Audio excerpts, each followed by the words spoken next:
For All Nerd Show is powered by our listeners. Everything we do, from our podcasts, live events, our website, are all independently funded. Please continue to support us through our Patreon page at patreon.com/ForAllNerds. You are now listening to Castle Black, the blackest House of Dragon podcast in all the realms.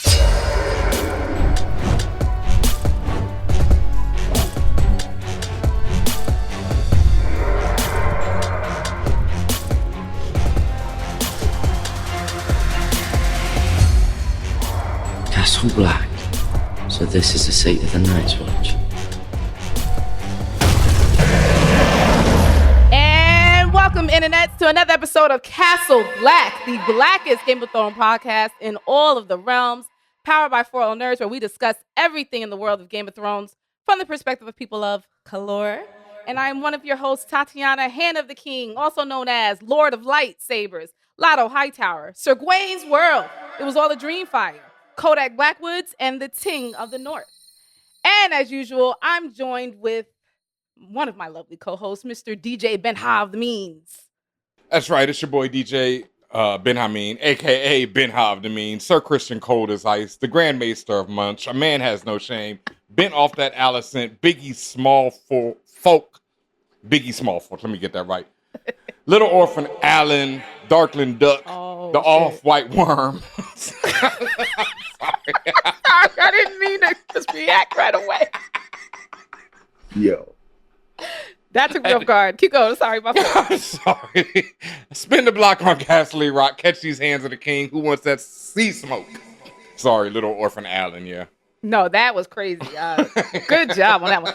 Also, as usual, we have the legendary, the Meister, herself, Portia. Hi everyone, it's Portia, aka the Maester of Green Dreams, aka Lady Mary Jane of Highgarden, aka Baela, the Targaryen princess. Just mind your business. I love it, yes. And back by popular demand, we have the Tahoe Targaryen. Welcome back. What's shaking, y'all? It is Tahoe, the TV of House Drag These Hoes, Sir Fallister. Winter is cut. She's cut. Oh, she's coming. The hard hand with the soft touch. Tyrant of Twitter. Lord Larceny of Lickwater. Oh. The song of guns and butter. Big Brooklyn Black Walker. Singer of I Love the Way She Do It. Do it with no hand. Thanks for having me back, y'all. I love this show. Thank you for coming back and for the new AKAs, this fire. And last but certainly not least, we have another new special guest. We have the legendary Grand Maester Flash herself. Please introduce yourself. Hey, y'all. I'm Daemon D, a.k.a. Mother of Puggins, Queen Slayer, a.k.a. Daemon the Conqueror, a.k.a. Your Disgrace, a.k.a. Queen of the North, a.k.a. Hogar, a.k.a. The Black Walker, a.k.a. A Girl Has No Bodies, a.k.a. Daenerys Targaryen, a.k.a. Grand Maester Flash. Period. Yes. A girl has no body. No, your disgrace is. Hogar. Hogar. The whole guy got me too. Hold the door. Listen, y'all, we are back for more. Benjamin got something to say. Yeah, real quick. To somebody in our comments last week called Laris Little Toes. And I wanted to say so is the Off-White Worm Little Hose, but I didn't want to go there. But we're here on the show, so thank you, Benjamin. Yes, we are back to talk everything House of Dragons. This week, episode 5, that I'm titling "Everybody is Sick Over the Death of Rhaenyra." At least I am. I'm still sick from last week. I'm still upset. I'm in tears. I'm in mourning. Pour one out for Rhaenyra. I don't know how y'all feel, but I gotta say rest in peace to a real one. See, Diamond got it. You understand? Gotta have one drink. You understand? I would hate to be named the queen who never was. I'm sorry. That just it's just like you think that's disrespectful? It is though. It just sounds like y'all keep telling me that I got skipped over. Like this is my name. They called her that to her face too. But she don't mind it. She'd be like, yeah, I know that's me. But she minded it. She minded You think it. so? She minded it. I thought maybe it was just like, yo, we know how they did you dirty, and we gonna never let them forget it. That's the way I took it.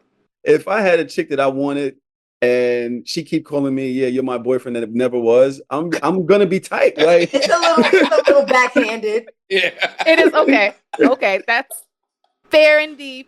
I've definitely been the boyfriend that never was, and that shit was whack as fuck. And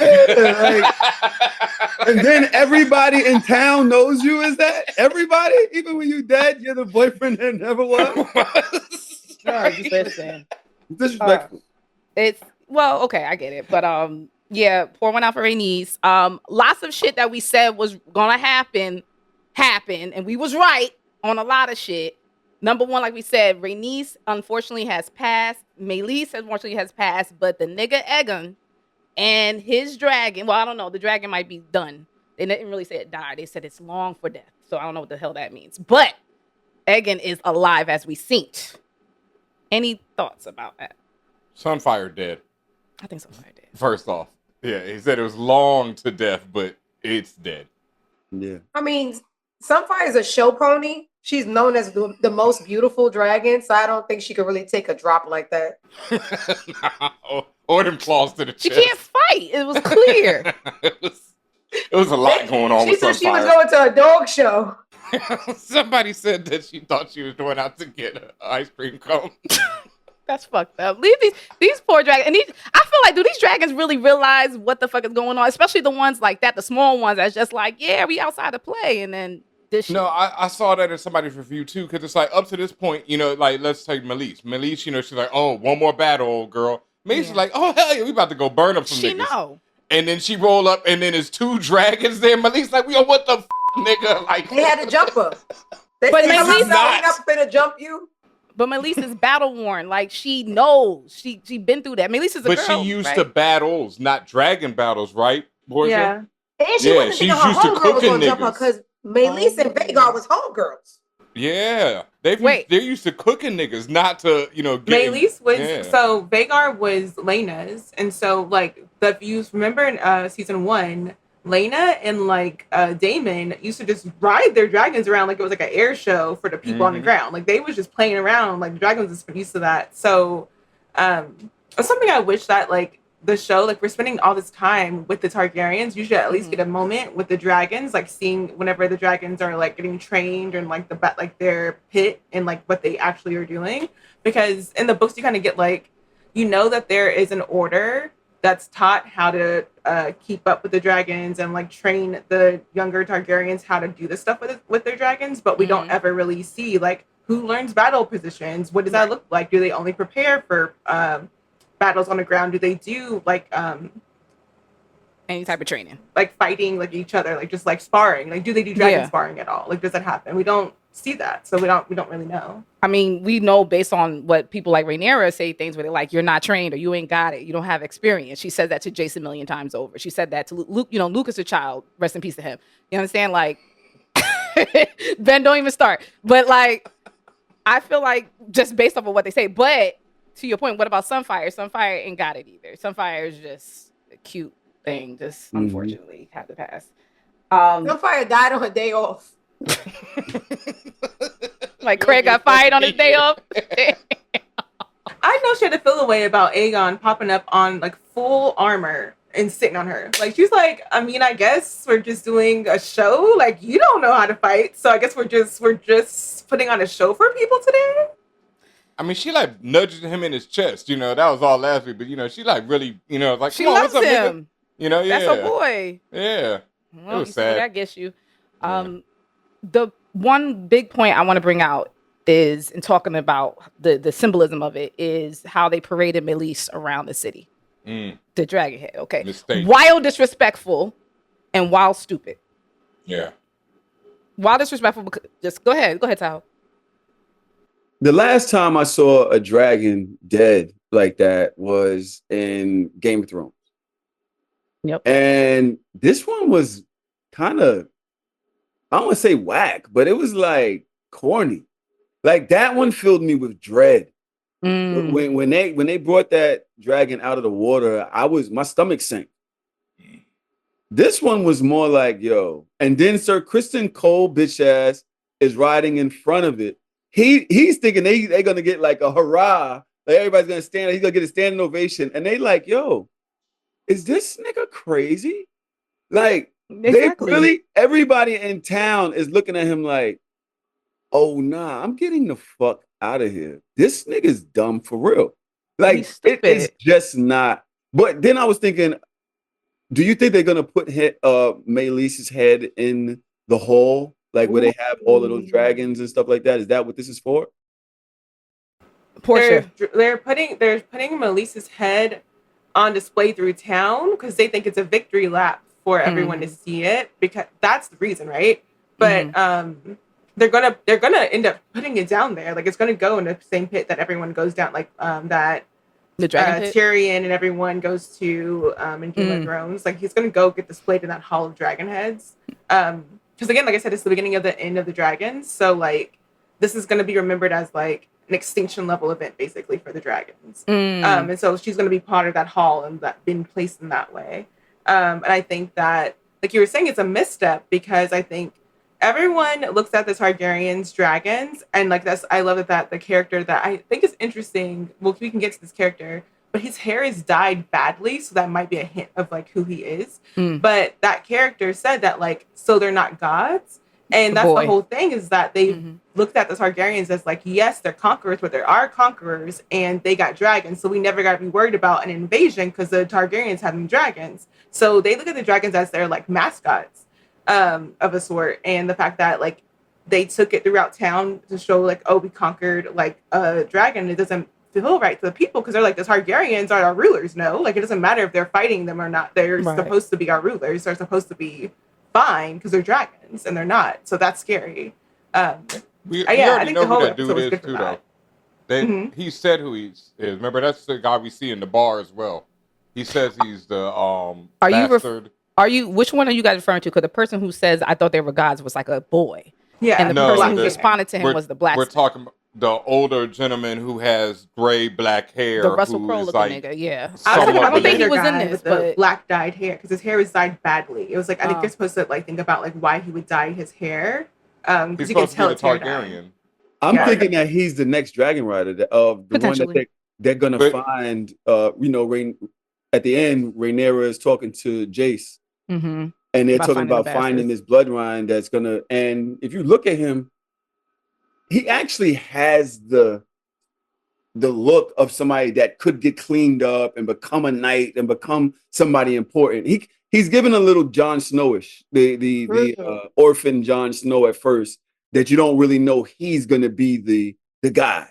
Yeah, they're giving him like a potential redemption story. You see the sickly kid in his hand. You see them with the gates closed, and they're zooming in on him for a reason. And for the end of the episode, for them to be talking about potential half-bred Targaryens, yeah, he could definitely be a potential rider. So y'all better than me, because I thought those are two different people y'all talking about. Yeah, we're talking about there's two different the blacksmith, people, and then there's I call him Russell Crowe. The Russell Crowe little nigga that's a bastard that claims he's of Targaryen blood. And I thought Russell Crowe was not even in this episode. I thought it was always the blacksmith. I could be wrong. Russell white Crowe, people look alike. Are you saying all white people look alike? I didn't say that. Did you say that? But I thought Russell Crowe was in this episode. I might be wrong, and all white people might look alike. But I thought Russell Crowe was the one who sees the dragon. I thought it was always the blacksmith the whole time. I could be wrong. I did watch it twice, but I could be wrong. Portia don't know neither. We don't know. I thought it was the bastard Russell Crowe who sees the dragon. But regardless, what y'all saying is valid points. And that leads me back to this whole thing about this being a dumb fucking idea, and why the reason it feels so whack, Tahoe, is because it's led by bitch ass nigga Cole, right? Crisco. And furthermore, the whole situation is, yes, exactly what you said, Portia, like these dragons, they're supposed to be gods. They're supposed to protect us. Dragons represent dominance, okay? That nothing, it's infallible. Nothing can beat it. So to see, it doesn't matter whose dragon, a dragon defeated. And in the most inhumane, the most nastiest, the most ridiculous way, just up in the streets, like it's the head of a deer. You understand? Where, like, it's just game. Like, that is where the disrespect is. And that also is the dumbest thing you can do. At the end of the day, remember, this is a fight within the family. The Targaryen family sigil is a fucking dragon. So now you're showing a dead dragon. What does that mean? Everybody dies. That's what that means. That means you, and that's why also the small folk is like, oh, hell nah, our shit is going up. Like, it's a wrap for all of us. Right. And I truly think that they also think of the might. I think of this like Clash of the Titans, right? You don't kill a Titan and bring that guy through here. The rest of them are coming here. That means this is where they're coming. Y'all really just doomed us all. You know what I'm saying? And it's almost, so when Portia was saying it like mascot, I would think that the humans are the mascots of the dragons. They know, and you become godlike when you can ride one of the gods. When they bond with you, you become godlike. But now you've killed one of them, and we're now faced like, what are they going to do to us? Because the gods will be angry at this death. It's something, that's why I would look at it. Not to argue with the Maester, of course. Oh, no. I'm just thinking about, like, it's funny because we the episode where Blood and Cheese happen, and they're trying to figure out, they don't even know the faces of the Targaryens, right? Like, they're just like, oh yeah, the one of the white-haired ones, that's who we're going after. So you're right in that, like, people don't like get them, but like the dragons are only going where the writer says to go. So it's kind of like yes, Wrath of the Gods, everyone's gonna be scared about the dragon swooping down and like fire and rain and everything to everyone. But at the same time, the dragons, if they could control everything, they would just be off burning down sheep, taking down crops, having a good day. They wouldn't be worried about all of this conquest crap. So that's what I'm saying, like, mascot for them, because they're not really in control of their movement right now.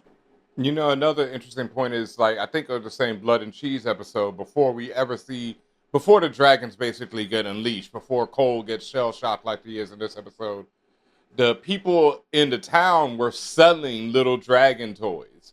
Like, they were running around all hype, you know, it was all festival atmosphere and stuff. They're like, oh, we got dragons over here, you know, dragons over there. And now you see this same town, the rotten food, everybody's struggling, and, you know, the head of the dragons being rolled through town.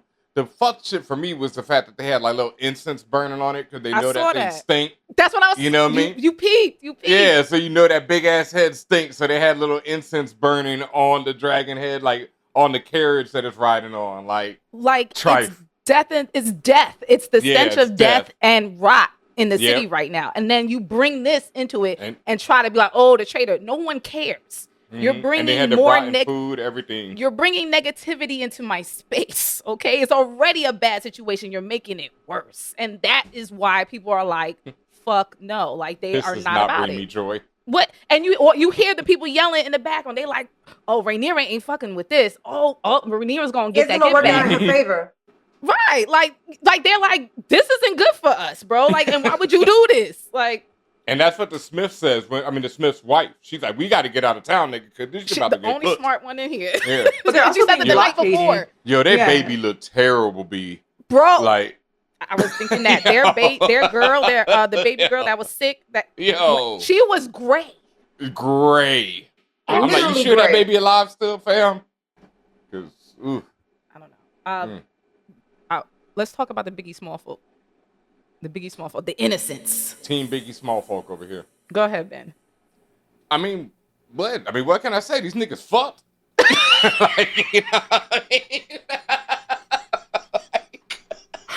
Well, that's the small folk. That's the small folk. The innocent, the people who's they're smartly showing us how all of this infighting affects the people around them, the collateral damage, right? Like even Daemon in his, feeble attempt to gather an army this episode, has women and, children brutalized trying to get an army together. Like the men aren't going to go off to get killed themselves. He's like, nah, let me just bring the war to your homes. Like everybody's taking L's. Did Daemon not look weaker than hell this episode? Like Daemon is like he's been on decline for a while though. He's been on decline, yeah. I'm not even talking about physically, like his aura. Is so small. Now, like he even challenged the Brackens with the dragon on top of Caraxes. Nah, just burn me then. And he didn't. And he didn't. The next thing, But it's like Caraxes was ready. Caraxes, as soon as he heard that, he was like, and Daemon doesn't do it. he didn't And do then it. you see him the next scene, he's sitting, it looked like a scene from Deadpool or something. He's just sitting there like, yo, I really thought they was gonna be scared of that. But you know, they say Harrenhal is haunted and he's not really, it's not meshing well, but he's still pushing forward. And then he got too much pride. Like they even said, well, we gonna need some coins because we got just enough coins to keep the lights on. You might want to call your wife the queen. And he like, nah, I'm the queen's husband. They're like, king consort. And he's trying so hard to drop that consort part, but in the midst of it, the ghost of Harrenhal is talking to him. His inner thoughts is coming out. He really don't even want to be the side nigga. He want to be the king. So Harrenhal is really ruining his psyche. And then he's in the battle with, it's tearing him down. Yeah, it's very bad for Daemon, but it's definitely bad for the small folk. Was he bringing people back to the castle to get tortured? No. This is what's fucked up. Well, it's clearly that's what he does. Daemon just fucks up everything, okay? Yeah. His plan is not really a plan. All he does is make shit worse. He did this already when he got the baby beheaded, right? Given vague instructions and or knowing that the person's gonna go off the deep end with the instruction, right? What happened with the baby, with the other one, Jaehaerys or whatever? He said that the one with the long white hair and the eye patch. Okay. And if you can't find him, any son will do. And then what is two imbeciles gonna do? They're gonna find any fucking son without course or consequence of what that means. Same fucking shit here with the Brackens and Blackwoods. The Blackwoods and Brackens just know blood and fighting. They don't see logic. They just see that's my op. That's all they fucking see straight. And so for him, and Daemon knows this. So instead of Daemon being a strategy about it, he's just like, and I think that is his strategy, which is chaos.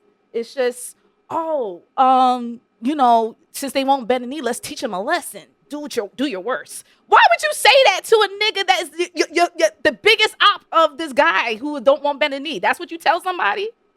Your biggest op. So basically, the Blackwoods ran up in the Bracken's homes and raped and killed them, right? Basically is what happened. The children too. Instead of having a straight up fight, they ran up and did some guerrilla warfare shit. Yep. And that's not how these people roll out there. These people roll up, they roll out to the battlefield and kill each other. That's why the River Lords pulled up and said, listen, and called him an interloper because he is coming in and ruining everything. Like it's one thing for them to be fighting. They have their tribal warfare. Okay. Mm-hmm. But don't come in here like the USA. Don't come in here like an imperialist making things worse. That's what he did. He started bringing agents of war in and then making it horrible for everybody. And they said, why do you think now we're going to fight for you? Why would we work for you? The interloper, so y'all are just calling, it sounds like y'all are just calling him like a pest almost. Well, I'm doing this is a quote from one of the River Lords. The girl yelled at him, the woman yelled at him.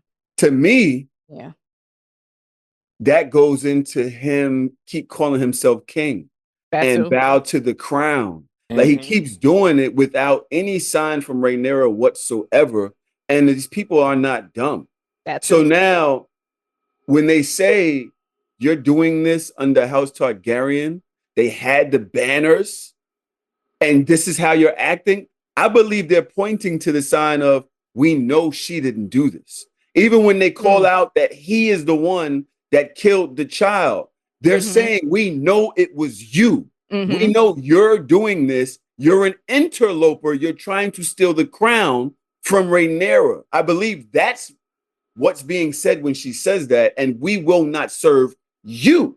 I don't believe that's a point to Rhaenyra. I believe they're saying you are not going to use us for your wicked plans. That's what I saw. I agree. And that's also was my point as well. Like they just see him as an outside party that is not aligned with what the goal of Rhaenyra really is, or the goals of the realm at all. Daemon's goals is Daemon's goals, not the goals of anybody else. You think that he knows that he's a bad leader now? He knows he ain't shit. He even says it. His ego ain't allowing that. But his ego won't say he's a bad leader. His ego will say he as we see and as he says like 10 times in this episode, I belong on the throne. I belong with the crown. I'm supposed to be the king. He corrects niggas when they say consort. Says, no, I'm not the prince. I'm the king to be. He even got so cocky and was like, well, I can rule as the king. And if Rhaenyra want to ride on my side, she can. Like, right. Crazy. Rule by my side. I was like, you're on her side, Robin. Whoa. You're Robin. You remember that you're Robin, right? Like, this is not like, Robin. She's Batman. He's Robin. But how do we get Batman. here? Yeah. That's how I feel. Like, how? Okay, Daemon, relax yourself. How did we get here, sir? Do you want to talk about his dreams real quick, though? Yeah. Let's talk about I was how. about to say that. Because, like, his longing to be on the throne, like we mentioned, like, off camera, I think, like, he's Scar. Like, he has wanted to be his brother for the longest time. Mm-hmm. He has been jealous of his brother being alive to have a mother so badly. The man has an Oedipus complex. Yep. Because that was gross. That was disgusting. He had a vision that he was fucking his mother. That was and his he mother. ain't even met the woman. He don't even have any memories of her. I thought it was a ghost prostitute. I was taking notes, ghost prostitute. And she said, only if you were first born. I said, bruh.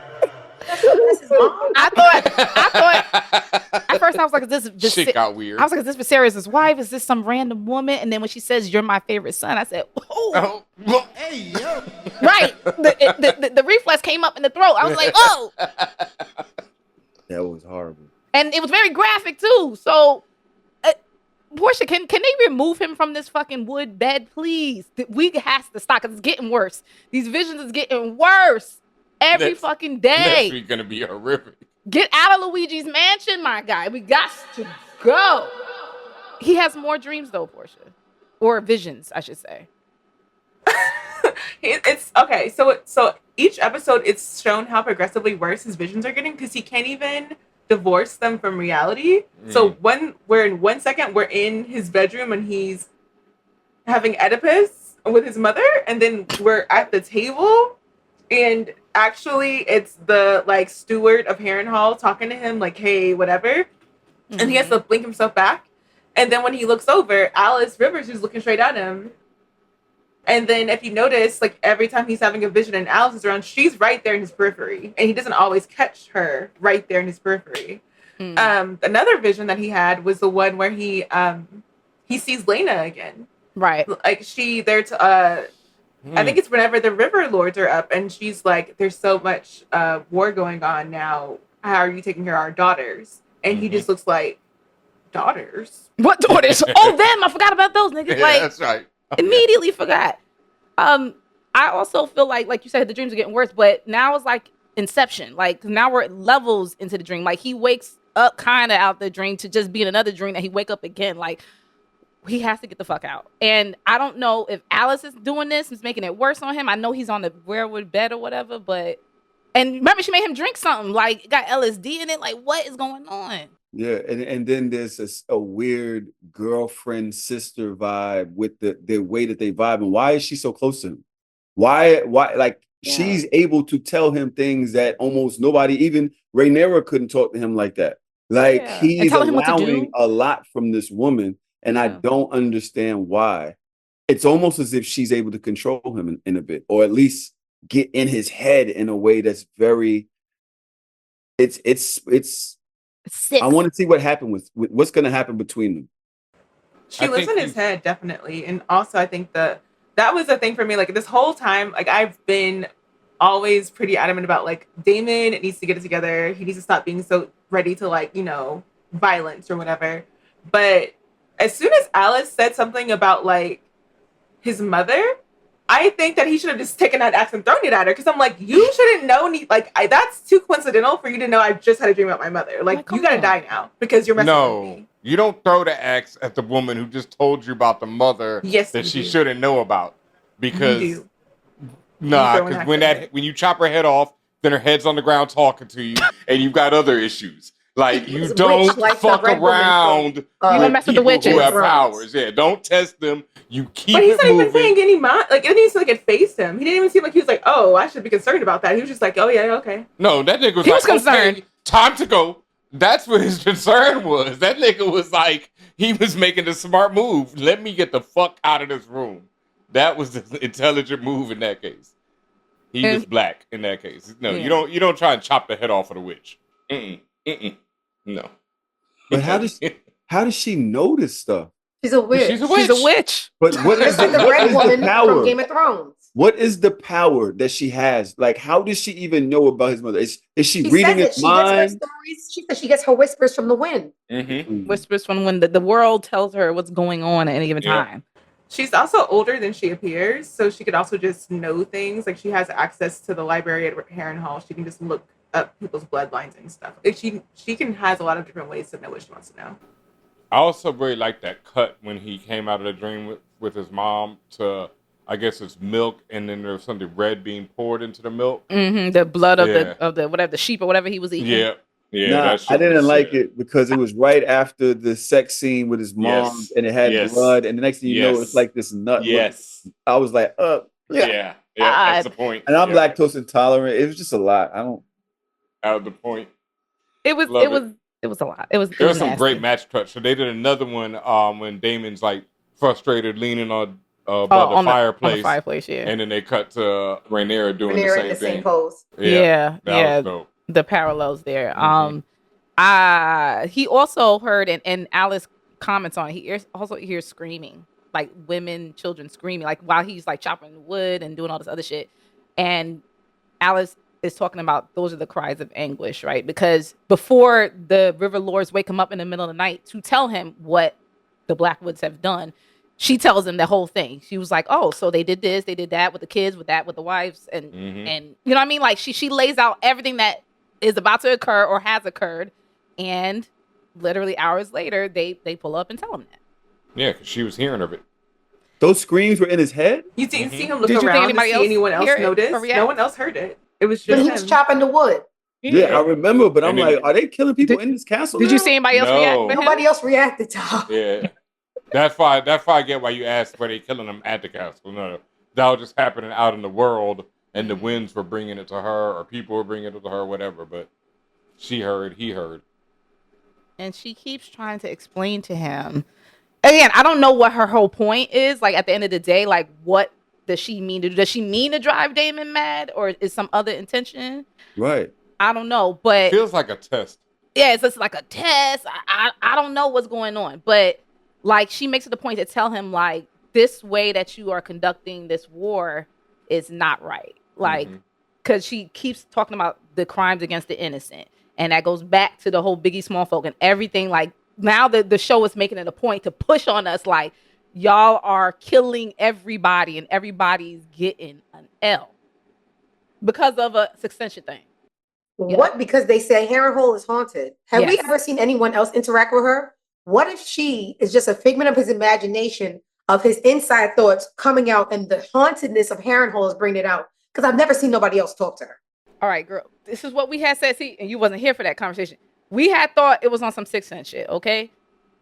We thought that, right? But then, and maybe I was imagining it. On this episode, Alys is like walking away, and you see Dude looks at her. But he could the also Lord, just... That's the Lord that's of Harrenhal right now.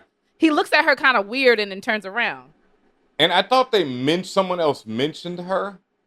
But dude, if not he looked at her a couple times. So I was just like, but if not that, he could just be looking at the space that Daemon was looking at. Like, why is Daemon looking into outer space? Yeah. So, and that's a great question you bring up, Diamond. Like, is this woman even actually still here? And you also see Daemon talking to her through the hallways, but you also don't see nobody really reacting to him. Like, if someone was talking at lengths, like full-blown conversation and passing you by, you might peep at them a little bit, but no one even responded. So I don't know what's going on. We know she's in his head.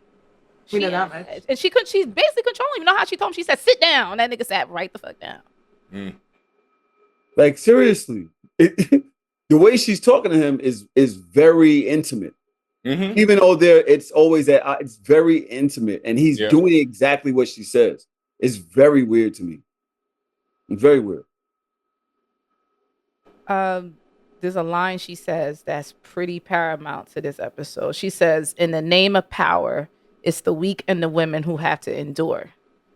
And You see that happening with Rhaenyra. You even from the top, you see that happening with Rhaenyra. You see that happening to Alicent, and obviously the small folk themselves. But they a lot of parallels this episode. Y'all talked about that mirror image with Daemon and Rhaenyra. That mirror image happens again with Rhaenyra and Alicent, where they have their small councils talking around them, saying, "Oh, we finna do this and we gonna do that," and not talking to them.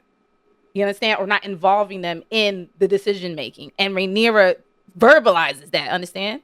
Mm-hmm. And then it's interesting because also what happened to Rhaenyra happened to Aegon a few episodes back, where Aegon was just like, I'm the king. Like, I need to be out there. I need to do something. And they was just like, what did Alicent say to him? We just need you to do nothing. And she actually asked, at one point, she says it in the show, what am I to do? And they all just got quiet, like, nothing. It's the exact same experience in both houses. Mm-hmm. The shit is so mind-blowing that they're all, both kings, quote unquote, queen, king, are experiencing the exact same thing by council, to the point they're even saying the same things and are expected to do the same things. And that goes back to something that I've been saying, that we both admit, everyone admits that Alicent is ill-prepared for the crown, but Rhaenyra is just as ill-prepared. And it goes back to a line that I didn't even know was said. I forgot it was said by Rhaenys in the first season. She said, men would rather see the realm burn than allow a woman to take the crown. So to take the throne, actually. So that's like what I've always said. This shit was going to go down no matter how Rhaenyra ascended. I don't care if it, like I say, if V was still alive and was like, my daughter's the king now, and gave her the crown and then died, niggas would test her. It's gonna happen. So that's what we're seeing. Niggas will be niggas. And you are a woman living in this world. I don't care how you get the throne, you're gonna have to defend it from invasion. We see it from their council. We see it from Daemon in this episode. And a lot of people our listeners were like, nah, Daemon's still down with her, etc. And I said from the jump when he flew off on that dragon, and she said it. When the nigga flew off, she was like, Daemon's gone. Whether or not he returns is irrelevant at this point, because that nigga's ghost. And like he said this episode, that shit's irrelevant. I am the king. Because that's what he's always thought of himself as. And he could never be less than that. And she married a nigga for power and didn't realize that the power he wanted was her. Like, He married her for power just as much as she married him for power. And because they have a weird fucking relationship. Alicent to try to name herself the king consort, like Alicent. She didn't read the room. No, she didn't read the room. It was crazy because she thought she had Sir Criston pussy whip, and when she called him the next day, she said, "Oh, I see it. I really ain't hitting for that because you ain't even have no loyalty." Right. She said your loyalty only come at night. Never supposed to be king. That's not the order. Then she said, you don't even have the breath to say my name, and walked off on him. Right. That was sweet. That was a bar, though. I'm glad you said that, though, Diamond, because besides, yes, Portia, not reading the room, is she really thought, like you thought, like for her to just be like, and also this was all Who said that? This was all Aemond's plan too, right? Like it's like, why don't someone say, he basically so someone's gotta take over, and she like an idiot is like, yeah, I did this before, I could do it again. They do not want a woman. Nope. They've made it very, very clear. Now I am understanding. They don't care. They will be on fire, burning, and will not let a woman put the fire out just because that means the woman's up front. And they was just like, what did they tell her? They was like, because she said, well, I did this with Viserys. They was like, well, that was during peacetime. This is a different time. I was on a Tahoe show earlier today, and we were talking about toxic whiteness. And I said toxic whiteness sacrifices billions of dollars every year to maintain its power. And it's the same thing with the patriarchal society. They'll sacrifice billions of dollars every year. They'll sit there. The Titanic could be, falling into the ocean. And if a woman comes along to save it, they're like, fuck that nigga, because then a woman gets to claim us saving us, off into the ocean for us. I'd rather die. Like, really? But beyond all rhyme or reason, that's a good analogy you're making, Ben. Yeah, it doesn't matter because it's about maintaining the illusion at all times. Portia, you too quiet. And she's doing that all-knowing face. I'm enjoying because I'm the parallels between the two councils this episode like were really fun, and I think it was just really, I guess, like Schadenfreude to see like Alicent get the same treatment that like put Rhaenyra in the position she's currently in. And I think that, especially given that like the council, like the Green Council, was happy to have Aegon gone. Like they're like, he's been not great. It's been annoying to try to like treat him like he's been worth something this whole time. It's great. I think that's the thing, is that it's so like ironic that Alicent's like, you know what he's like, somehow he got this way. Like, lady, you didn't raise your son, that's why he's this way. But okay. Like, she's like, somehow he got this way. Everyone knows how he is. And you still want to work with him? Yeah, because he's a man. And like, he had a plan that one time. So we think he's going to be a good leader. He's like, we can work with him. He's going to be something that we can work with. Great. Then you see like on Rhaenyra's side, her council, like, it's very interesting to me that she immediately decided that Corlys has to be her hand. And I think that's because she knows that Corlys knows how to actually integrate a woman's voice into leadership, because she's seen him do that with Rhaenys. But we don't know what he's like whenever he's like with a bunch of other men doing that, right? He's used to wanting to like rule the seas. So we'll see how that goes for Rhaenyra. And then he's still mourning. He doesn't even take the offer as genuine. He said, has this house not done enough for her? Does she want to just give it because she know she got my wife killed? So it's interesting to see which way he's going to lean. I'm excited. Baela read him for the greatest amount. I loved Baela this episode. That was so Baela. Good. That's how you have to get your grandfather sometimes. Like, and I think that the younger generation sometimes is the ones that can say something to the old heads. Like, nah, we're not doing that. Chill out. I just love that line so much about when she's like this, she was not like a treasure for you to lose, basically. She's she not was a thing. Her own person. Yeah. She's not a thing. She's her own person. She was a princess. She was a queen that never was. She was this. And I'll die in Dragonfire just like her.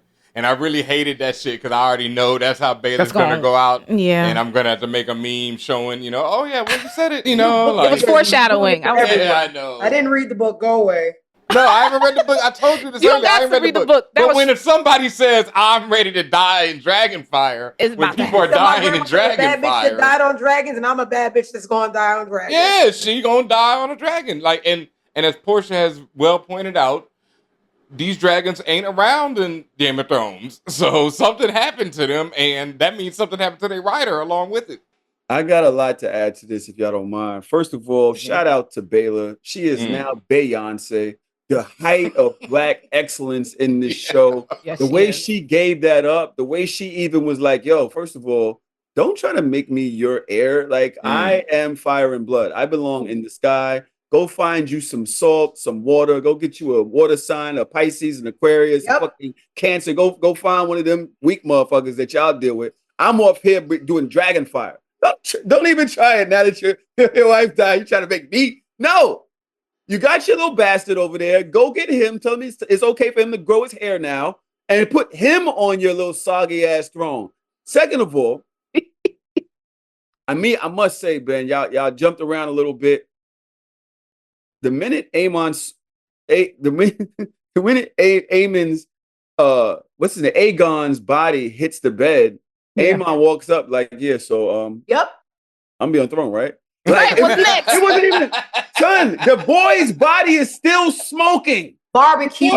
They are still peeling the fucking armor off him. No. And he's looking like, you know how you barbecue chicken and the chicken stuck to the foil? That's how his skin was stuck to his armor. Nigga, it looked like lettuce? Wagyu beef. You saw the lettuce they had? They was making that nigga into a BLT, dog. Like it was disgusting. It was the way that he was sitting on the post just surveilling his work. He was like, yeah, I did this. That looks about right. That looks about like what I did when I was in the air earlier.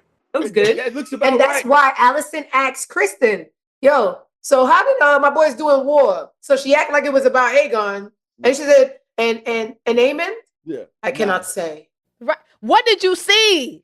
What did you see? You was there. By the way, Sir Criston Cole saw that. Portia, he saw the score. No, you were right, Tom. He saw him burn him in the air. He saw that. You were right. We tried to tell you he didn't, but he did. He saw that. I shit. don't know. And when I went back and looked at it again, he didn't get knocked out until after that. Yeah, he well actually after that. was looking in the air And saw the it. camera zoomed in on his face, looking as fucking Rhaegar Dracarys, his light-skinned brother's body into darkness. Yes. You Who is he ever loyal knows to? what happened. Huh? Who is Sir Criston ever loyal to? I don't even. He's an opportunist. So opportunists are Yeah. loyal to what keeps them alive and keeps Pretty them much. in power. And And Aegon money. was keeping him alive, so he needed to be loyal to that nigga. Yo, but hold on. I'm sorry.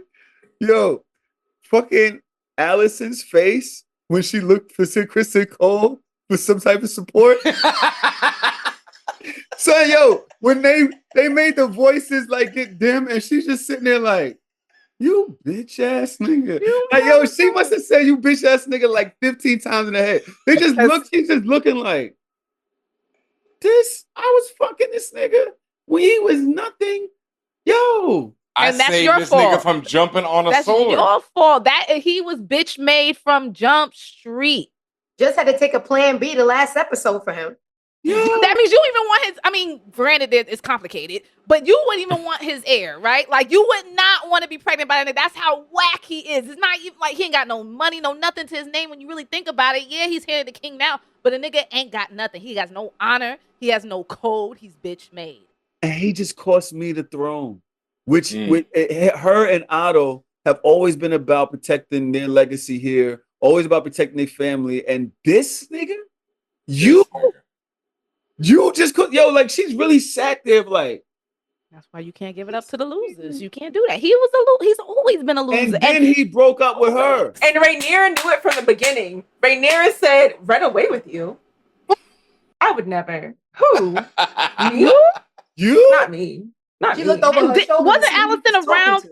Wasn't Alicent around for all this the first time when she seen Crisco trying to be with Rhaenyra? And Rhaenyra's like, no, you know what I'm saying? She was there. That was her bestie. Like, that she picked up on. That was her leftovers, and she was okay. yes. That's a whole sidebar. But my thing too is that like, when we keep talking about how ill prepared like all of Viserys' kids are, and Alicent in particular is also ill prepared because Otto was willing and dealing in the freaking background. He was making these like moves and deals in the background before he even got to the meeting. So he already knew who was already going to get his vote, how it was going to go during the council meeting, because he'd already shored up whatever support he needed before the meeting ever happened. Mm-hmm. And I'm like, Aemond didn't even have to do that because he knew that he had like his gender to like make that work for him. And he But did if shit in the Alicent had background. actually learned from Otto, if Otto had actually cared about Alicent learning something, she would have been doing the same thing Otto had did and like actually gotten support from at least 2 or 3 people on the council before she decided to say, I'm gonna stand up and I'm gonna take That the was region. stupid. She made herself but, dumb. She did that shit live. You never do that shit You live. never do it. No doubt, but at the same time, she could have had the support of all 4 of them niggas, and when Aemon showed up, they would have been like, They would have turned their head like, well, because his man. They didn't even wait for the consensus to be like, oh, so it's Aemond. Aemond got up, walked into, before she even said, okay, Aemond. He literally took it upon himself, got up, sat in the chair, played with his little ball, and she was literally shaking while he was just telling people, yeah, so you go there. And she's like, I didn't even say yes. Straight Santa. That's the common theme. And- They're not listening to the women. I don't know if y'all watch the boys. no, that's what I'm saying. Like, it didn't matter if she gathered support, and she's not. Oh no, she's gonna be undermined. Yeah, she would every have been time. undermined by dudes, no matter what, because she's not a dude, and that's what this thing, and that's what I've been saying. Like Rhaenyra too, it's like, and I admit, Alicent is no better for the throne than Rhaenyra. Neither of them are prepared for it, but either of them would have been undermined to death. That's why at least Alicent knew that. That's why she was like, "Let me put the son I can manipulate on the throne," you know, because she knows it ain't for me. That's facts. You know? That's facts. Yeah. I was gonna say, I don't know if y'all watched the boys, but when she was sitting there and like. It was like, you know, Homelander, when he gets upset or he don't know what's going on, like he can't hear nothing. Like when everything is quiet around you and you realize you're fucked, that same situation happened with Alicent. She was just like, I'm not worth nothing here. I have no power. I have no voice. What do y'all think she was really thinking about? Like, let's go through all of the different things that could have been passing through Alice's mind. We already know this fuck nigga here, Criston Cole. But it seems to be that there had to be other things that she was thinking about or considering in that moment while they was talking about war. What was Alicent thinking? What's her next move of survival? Yeah, I got some. Her next move for survival: patriarchy strikes again. I have no voice. Men again I are will just see this nigga Criston Cole dead. I will see this nigga Criston Cole dead. Men once again are using me for their own ends, just like her own dad been doing to her whole life. Good for her. Mm-hmm. I will see this nigga Criston Cole dead again. Do y'all think that she's scared of Aemond as far as like mortally? I don't think it's for herself.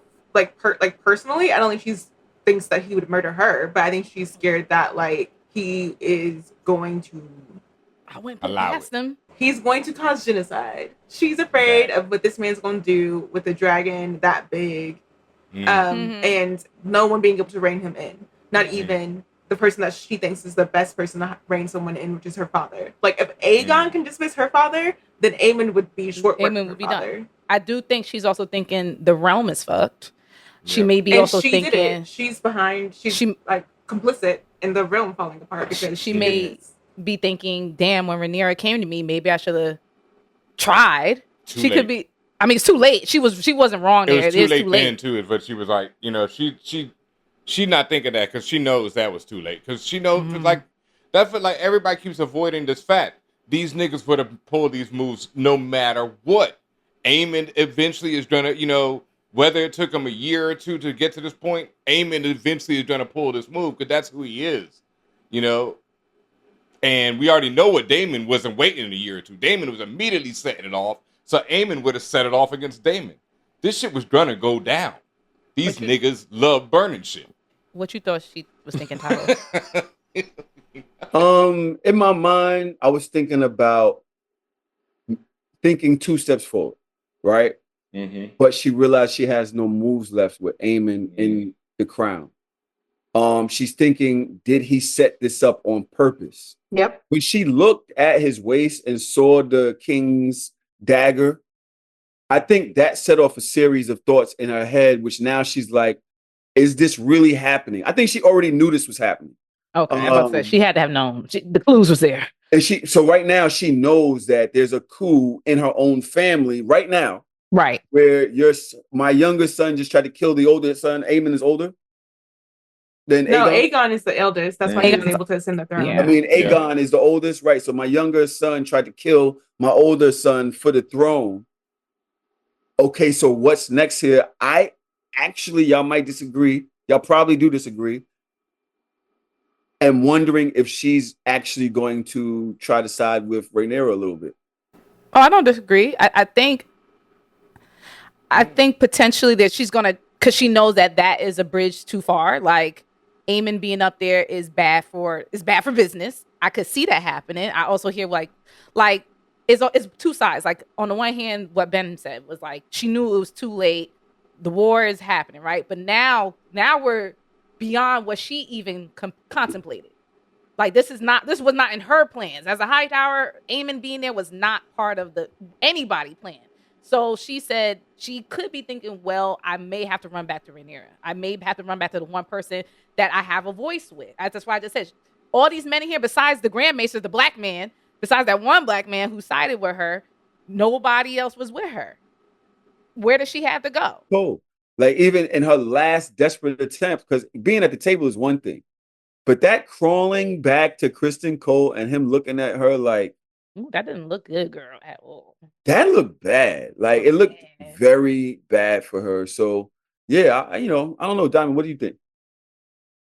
They always leave clues. The last time Rhaenyra and Alicent met, she's the queen. She could have got her Rhaenyra locked up for treason. She let her go. So you still see that they have a softness for one another. I think that softness is a reminder of their love that they once had. And I think it's going to be a full circle moment. We've seen the love disappear and then we're going to see it return and she's going to side with Rhaenyra. Hopefully. I didn't read the book. Please do not ruin it for me. She's not going to say nothing. Portia just smiles and has that his would way. Be wild. I think that would be wild, but it'll be cool.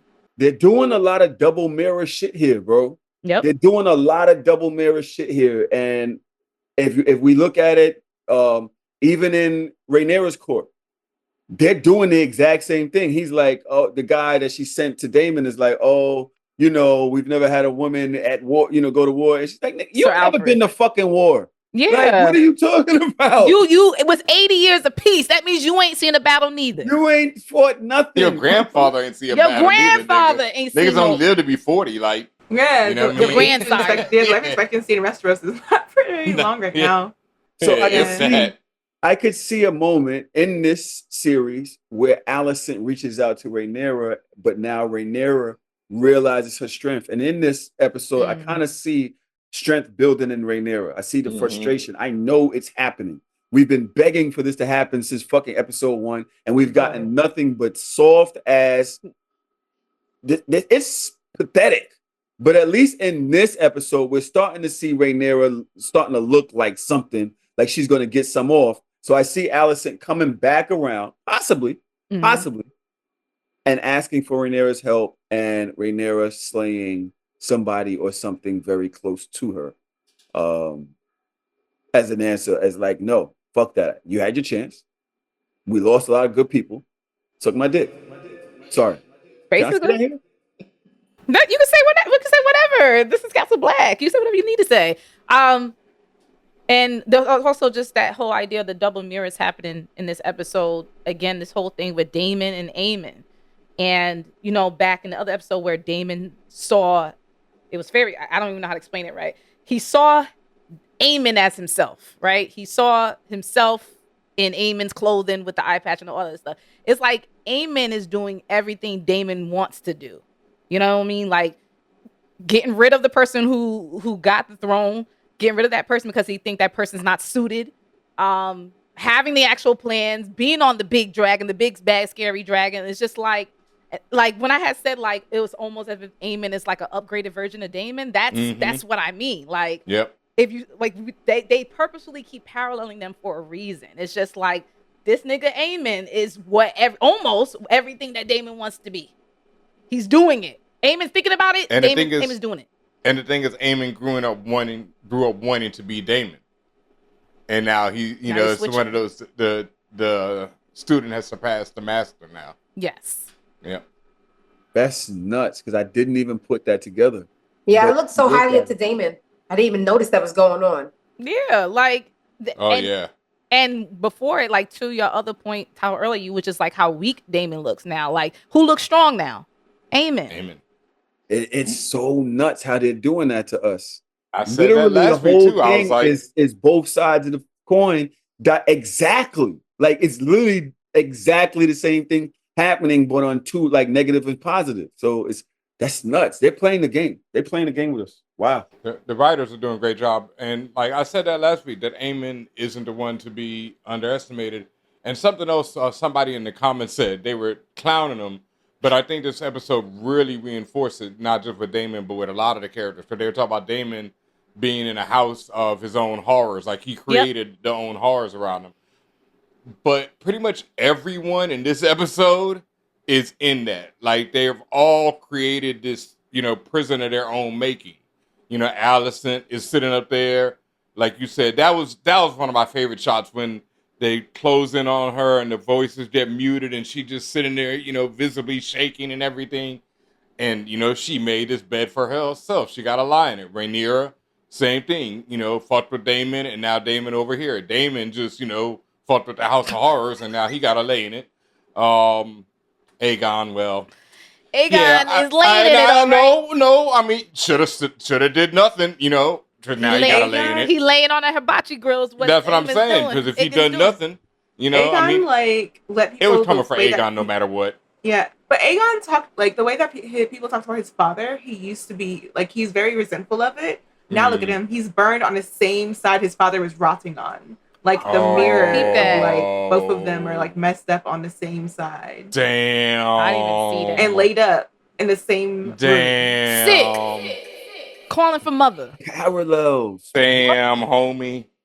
I think it's the same side. I'm pretty sure it's the same side.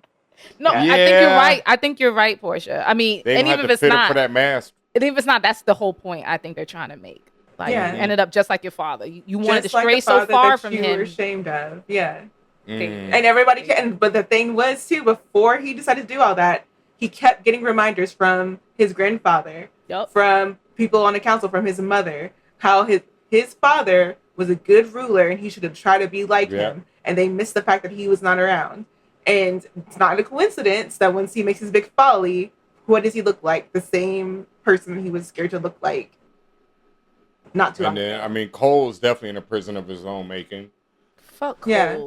I mean, I hate that nigga so bad. Oh my god. Like, you have an imagery of him cleaning things. Like he doesn't feel clean. He like, is always cleaning. He's always cleaning something, and I think that's also a thing too, right? And like he's supposed to be the head white cloak. So also with like Alicent aborting the baby or whatever, if they were to have a baby, he cannot hold his roles anymore on like at all. Like no role. Like he can't no role. Hand or nothing like that. Nothing like that. Because he's Lord Commander is supposed to be never ever touching nobody. He's supposed to set the example for the rest of the Kingsguard in the realm. What a bitch ass example. I have to say the hate for Criston Cole is so high because I might not have felt sympathy, but I at least felt for him in this episode when he was talking about what he saw on the battlefield. Like, that felt was wrong. For him? Oh, when he talking about the people burning and shit. Yeah, that was wrong. Well, niggas, them the breaks of war. You should know this. Next. But no, he's never seen that level of war. Again, that's what, like... I don't feel bad for him, though. We've seen it in the other show, but people at this point hadn't seen dragons unleashed like that, you know, just on these niggas. Like, you know, they up close He and planned personal. for melees to go down. That was the whole plan, was to bring a dragon on the field. But no, that's fine. But you know what it was when you signed up. That's why I have no remorse or feel bad for you. I mean, I don't really feel bad, but it was a rough scene. I mean, PTSD is real. Like, I do empathize with PTSD, but I just I'm like, let's talk about making your bed and lying in it. He made the plan to get the dragons on the field. That's not what he's going through. That's not what he's going through. He's realizing that he fucked up by trusting Aemond. He's realizing this nigga just tried to kill the king. I was the king's hand. Now he's trying to distance himself from Alicent. Like, he's always just been like a wishy-washy guy. Yes. But right now he finds himself in a very peculiar situation. And he's really just sitting there like dreading everything he's ever done. He can't look up. He's barely looking at anybody in their eye. He's just looking like, I fucked up. And he didn't even really tell what happened. Imagine him saying, like, yo, you know, Aemond is the one that did that, not fucking Rhaenys. Aemond the one that did this shit to me. Imagine what happens to him then. Death. And now, was you going to work for this nigga? Did anybody for a split second think when they was in a small council and Alicent said, okay, so we're going to need a king consort. So when she looked at Aemond and said that Aemond was too young, did anybody think for a split second, because of their relation, she was going to look at Sir Criston? Like to say he should be the to say Criston? regent? No. No, because she know that nigga a bitch. Because he's a dickhead. Was the last thing I would have thought. When I seen her look his way, I didn't know she was asking him, like, so you think it's That's me the or first thing I thought. Alicent is very like like, I don't think she would ever have put Criston on the throne. Her picking herself was like beyond me. Nah, the way when they panned the camera over, I thought she was gonna say like him, and I was like, no way. And then she's like, what about me, right, Criston? And he was like, no, bitch, not you, him. So no, you belong, not you, him. Yeah, I found it funny that she asked Larys. I said, now what would make you think Larys would be on your side? When's the last time he ate one of your feet? Let's go there, because you notice the main way to have loyalty from him is to let him eat one of your feet. You haven't done that in how long, ladies? So why would you think? She thought that feet was everlasting. I'm thinking, why, not even the feet. I'm thinking, why would you think that when the man clocks you, he clocks your tea every fucking day, and then he tells you, I have you under surveillance. He is telling you, I got my peoples on you, and I know your dirt. So why would he pull up and be like, yeah, Alicent, why would he co-sign that? You know, last 2 seasons ago, when we used to speak about Game of Thrones, we used to ask, who's playing the Game of Thrones the best? Mm-hmm. I can't see anybody actually being that person here besides Aemond. Even him, like I don't see anybody. Even Otto losing his cool with the king like that. That's not a Littlefinger Varys move. That's not a move of somebody that knows how to play the Game of Thrones. There's literally nobody I said the same shit, bro. That's entire show besides Aemond that's actually playing the game. and even his rule is so precarious. Like it's like there's no chance he really stays on the throne that long. It's just not gonna happen. Yeah, because now they're setting up Vhagar getting out of here. I had a note about Aemond about like you notice that he goes to the throne room and like the whole like curse of the Iron Throne and how he noticeably does not sit on the Iron Throne. He just looks at it and he contemplates it, but he doesn't actually sit on it. And Helena's there to be like, was it worth it? Was it worth the cost? And he can't even bring himself to sit on it because he knows that that throne will test you physically if you're not supposed to sit on that throne.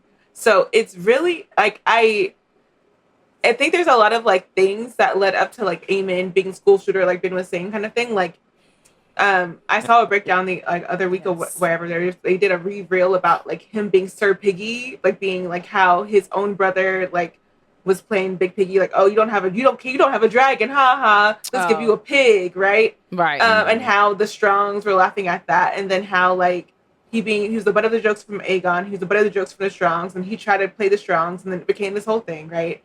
And it just has become more and more of him just being like a spiteful, and learning to just be spiteful, and less of it being like, oh, I think that my brother is an awful ruler and I can do better than him. It's more just like, oh, like I'm going to get my lick back any opportunity, every opportunity. And you want to make me feel small? I'll make you feel smaller. Oh, yeah. And I have a big dragon. So that's I think he thinks he's a better ruler, but it's also fuck this nigga at the same time. That's like his main. It's just like how, what's his name wants power, but he will also, do it to get defeat. He wants power, but he will do it to get back at his brother as well. I'm saying it in the way that, like, I've never seen him talk about governing anything. Like, I've seen him he likes the war side of it. But governing, no, never. Portia, he's compensating. Vhagar is the compensation for lacking, right? He lacks. He don't give a damn really about governing. I think he just wants.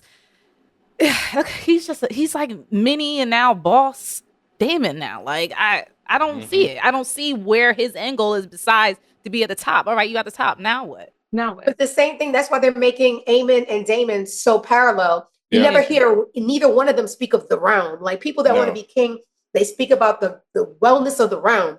These niggas is fighting the ghosts of their siblings. These niggas is fighting the ghosts of their egos. It's not even about the wellness of the realm. It's I'm not good enough.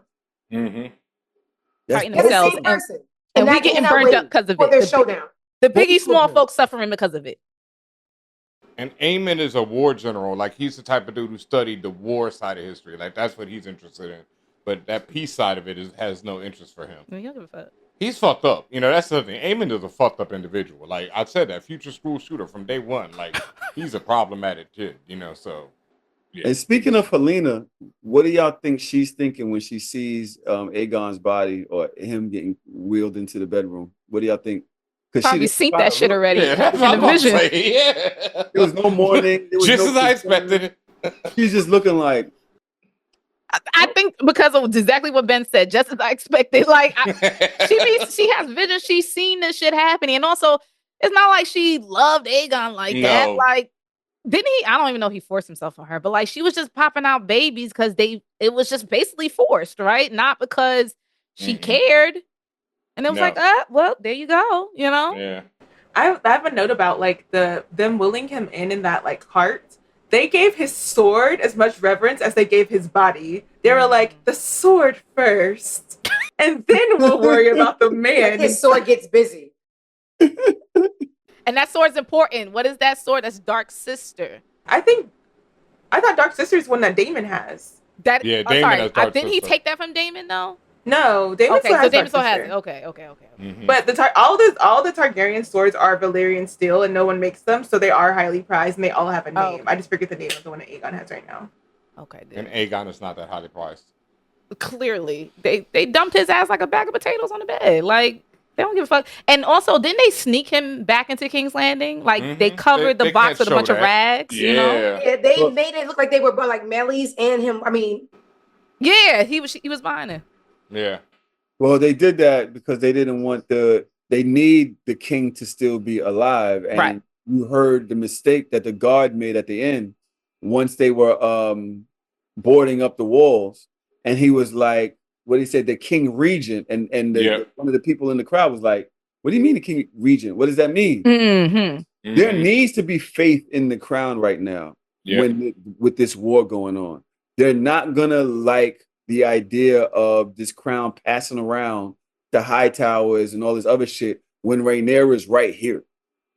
There was peace with Rhaenyra's father. Mm-hmm. The fact that all of this propaganda from Otto kind of ruins what they think of Rhaenyra, I believe that will fade with the dragon going through, with the passing of the crown now to Aemond. These names be fucking me up. With Aemond, I don't believe the people will actually love Aemond. I don't believe that they will see that in him. And I believe that's what this lady, Masera, what's her name? Mysaria. Ask you that. Is saying like, yo, you have a really good path right here in front of you. Yep. People need help. They want help. And this is what you guys are talking about with the small folk, right? Yep. Not only are they turned off by them bringing out Melly's head like he wasn't one of the gods, you remember the last episode, they had to hang all of the common working men because they couldn't find the real rat. So a lot of people lost a lot of their innocent husbands behind them hanging. Oh, you can't find out who the rat was that killed my son? Hang all of them. So now you got them killing dragons, them killing innocent common working men, and Viserys was known for peace. And the blockade is keeping them from having food, so they don't have any food. They're starving. We saw the Smith family, and everyone's trying to get out because, again, I think that's the other component to this too, right? Is that like there's magic in this world, so people are naturally superstitious. So them seeing a dragon head gives them like it's not just like the practicalities, but there's also like suspicion, like a superstition, like oh crap, a dragon's head. No, that can't be good. That has to be foreboding. So everyone's ready to pop out, and then Aemond makes it worse by being like y'all ain't going nowhere. So what kind of sign does that give the small folk? Are they going to be ready to revolt? And then I think it's really cool that we get to see Mysaria have a role in that because as everyone's trying to get out, she's able to get her network that thinks that she's dead is still active, and she's able to sneak somebody in. And that was a really cool, like, again, the mirror thing effect. Like people are trying to get out, but like one common person who's working for the greater good is able to get it in, and the network is right. And hopefully also it's good to see that Rhaenyra's softness, her kindness, is going to be full circle moment, something to help her because Daemon promised her freedom, and she didn't really want to let her go. But she's being so soft now. Everybody wants to see vengeance. She said, "You know what? Because my husband promised you your freedom, I'm going to give you freedom." Off the strength of that kindness, she's stuck by her side, and she's going to be the one to help her prevail.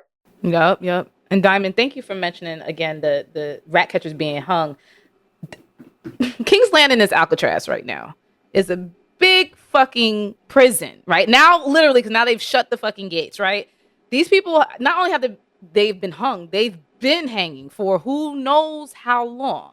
Them niggas rotted away. They rotted away with the rotting food, with the rotting heads, with the rotting bodies. Everything's in rot. And what's that line Mysaria said when she said, like rumors are feed, right? At this point, because people are in shambles and they are at their wits' end. They're not with the shits whatsoever. Yeah. And now, to your other greater point, like this is the time now for Rhaenyra to strike, if you will. This is why Mysaria said this is another way to fight this war. I'll say this: if you've ever been incarcerated, you definitely know rumors are feed.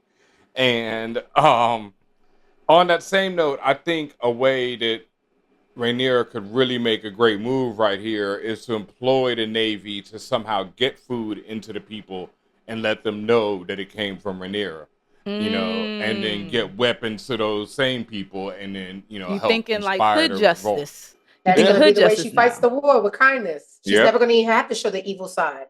Playing the Game of Thrones, and another thing with symbolism, maybe when we're talking about the people rumors feed, is them actually crying out for meat. We need meat. We need sustenance. So niggas was ready to eat that dragon egg. That's what he said. It's just meat. Yeah. Oh yeah, he did. Yeah. And this whole thing is also just in real life. Like wars are fought on the battlefield, wars are fought in the mind, wars are fought in the society. It's a war of information and misinformation, right? It's a war of the physical and of the mental and of the emotional. It's like a lot of different things. And I like that idea that she can come there with a soft touch, right? Like, well, I'm here to lead, I'm here to save my people, right? The ones that are already starting to cry out for her. We also can't forget, her and Jace came up with an amazing idea. They said that they needed more dragons. At the end of the day, they know they needed more dragons. They don't have enough riders. Where are they going to find these riders? Right underneath us is the dragon. That made my skin crawl. She said, well, we need dragons. They're right underneath us, but there's no riders. Go get those half-breeds. Vermithor, which is a big ass. I don't know. Portia, tell us about them two. Vermithor and Silverwing. I know Silverwing's not that big. I have the whole dragon lineage. Yeah. Vermithor looks scary because remember, it was last season where Daemon was down there, like that's the one Daemon sneaking saw, around. Right? Yeah, that's it was the one big. Daemon It saw. looked scary. That shit's massive. Vermithor is almost the size. That's her right there. Damn. It's almost the size of Vhagar. I hear that's the only person that can give Vhagar a match. So here's the thing. Vermithor is like younger than Vhagar. Okay. And similar in size as Vhagar.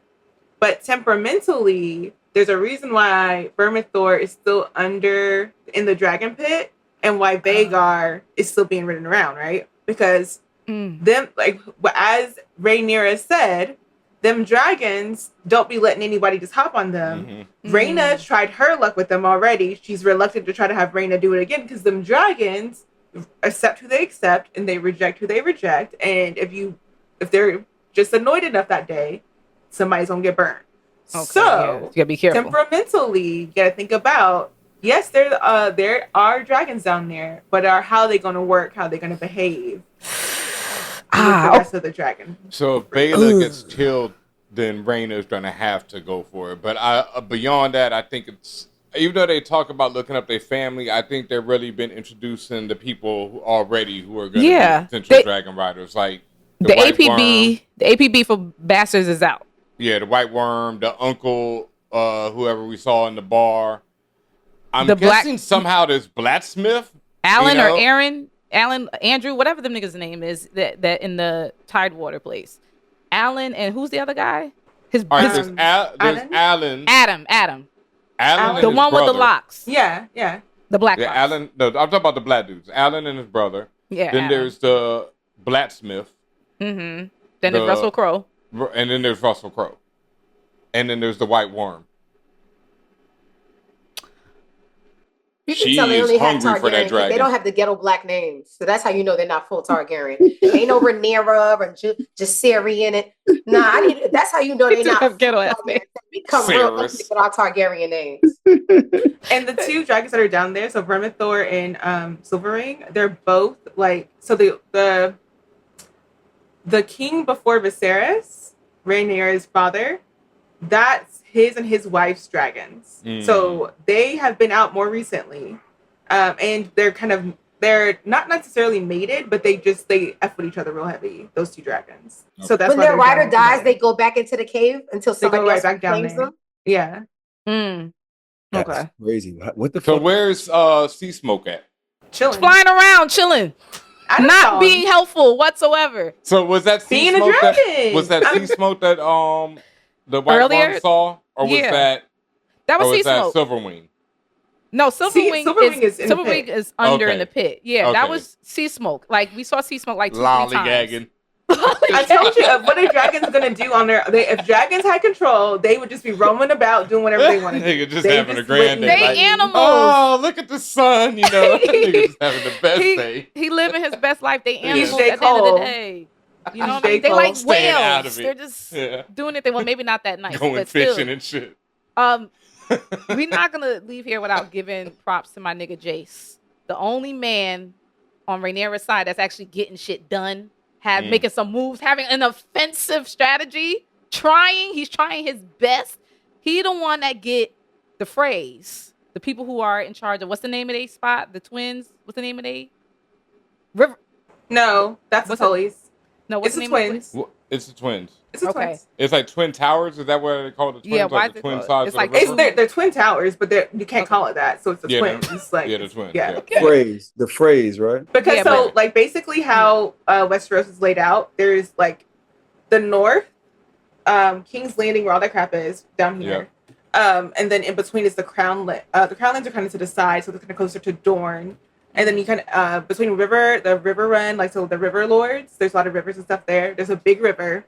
And the only way to get between the north down towards like the King's Landing way is through the Freys. So if you're trying to, that's why the Freys strategically place themselves there. Always because come they up. basically are the toll keepers for anyone trying to get through. They know it's So strategic. Okay. They've always made money off of like, if people trying to get people around, they use their ability to like navigate who can get in and out of that area to get money. So that's like historically their house is being very stingy and thoughtful about what they're doing and who they're letting in and out of that area.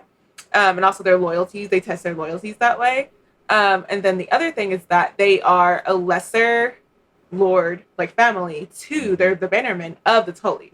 Because the Tullys are the main house for the Riverlands. Oh, so that's why she was talking shit about the Tullys. That's why she was talking, and that's why they want Harrenhal, because Harrenhal is the bigger castle. Is it decrepit? Yes, but is it the bigger place? Right. Also, yes. So Right. the Freys have always been jostling to go for that number one spot. They want to be the River Lord over the Tullys, and they anytime they see the Tullys looking weak, they try to jostle for position to take over the Tullys.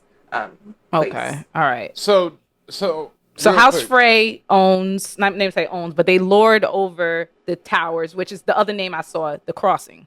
Right. Mhm. Okay, cool. How can Jace promise Harrenhal when Daemon thinks Harrenhal is his? And we didn't discuss Rhaenyra finally giving in and knowing that she needs Daemon's help. How is this all going to play a part? She's going to have somebody contact him, say, hey, can't do it by myself. But the place that he just conquered, that he thinks is his, her son just promised to somebody else for their allegiance. And Daemon, she don't know that Daemon is like, well, Yeah. I don't care if you need my help because you're gonna have to, stand behind me as I take this. Stand throne. behind me. As far as how Jace is gonna do that, because Jace gonna do what Jace wanna do, baby. He's gonna make sure that he gets people to bend the knee by any means necessary. He's gonna promise all sorts of shit like the young politician he is. Like he knows what he needs to do. And he even said some slick shit in the conversation. Like when they like, well, we're afraid of Vhagar. He says, bitch, Vhagar 30 miles away. I got one pop right outside. Mine's is at your back door. You know what I'm saying? Like he's in that way. Like I think I love how she Rhaenyra looks up and sees it too. right. I think Rhaenyra underestimates Jace too. Like yes, Jace is young. Yes, Jace ain't got the same experience, but Jace ain't stupid, and he the No. only one making moves. Jace is Janester boy. Jace has been defending his wife since the moment he got betrothed to her. After that was his wife. He said they're attacking Baela, and it's Yeah. always been about that. I fuck And with the Jace. idea to get the bastards was Jace's idea. Yep. So I fuck like with Jace. you gonna put some respect on Jace's name. That's all I gotta say about Jace him. and Baela are the team supreme. Right? Yeah. Yeah. He's a Jon Snow of this Yes. series, I believe. So I Yes. feel like you just like, and my hair's done. Yes, hi. Yeah. Problem is that Bend the knee. You know Daemon- that's gonna be a meme after this week, boy.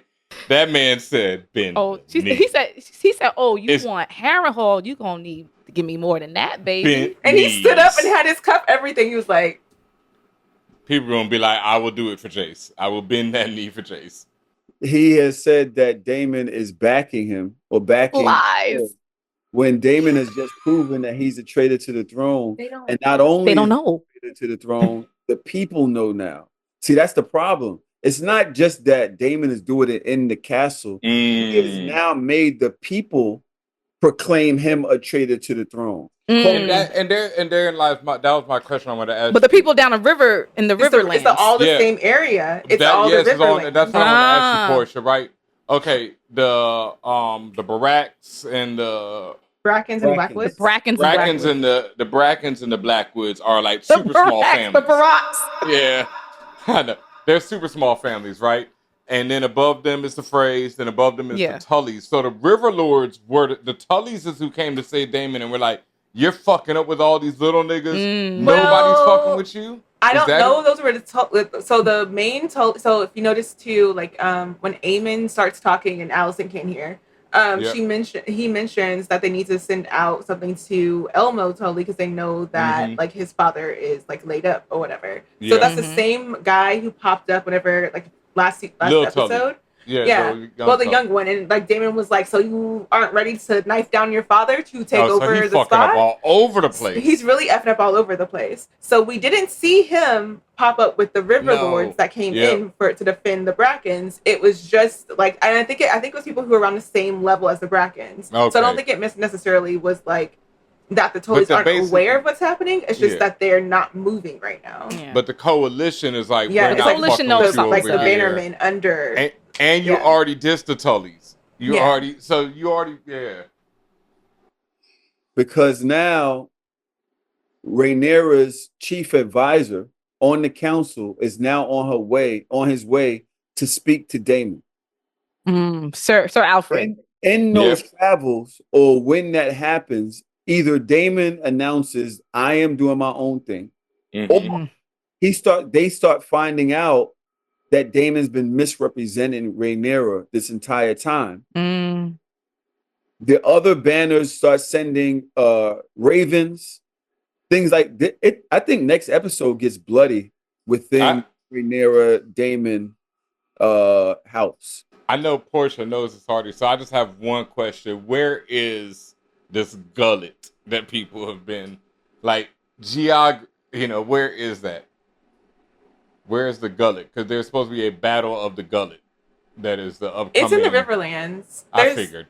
There's a famous inn that's also a part. I'm not gonna say all the things, but there's like keep it quiet after that. Yeah, I just figured it was because all these forces are converging, like you said, Tahoe. This is happening now. Yes. Right now is where this starts happening, where it gets real. It's been, and I told y'all last episode. Rhaenyra isn't sure. She knows, but she's still hoping those ravens come. We knew Daemon had his own plays, but now the people know, and he has enemies. So now, if this guy, Sir whoever, shows up over there, Daemon either has to stand on his shit. But even if he doesn't, right? Say he says, you know what? I'll come back to Rhaenyra. He's coming back with all of those enemies. Rhaenyra can't even accept him. He can't even say and support Daemon no more because he's made enemies of the Tullys. He's made enemies of the River Lords. Like he separated himself to a place where I'm not even sure he can come back. And was it on purpose? Now I'm like, is this on purpose? He's sullying his own house, Rhaenyra's side of the own house, so that she can't have any help. Maybe he tries to make good with Aemond.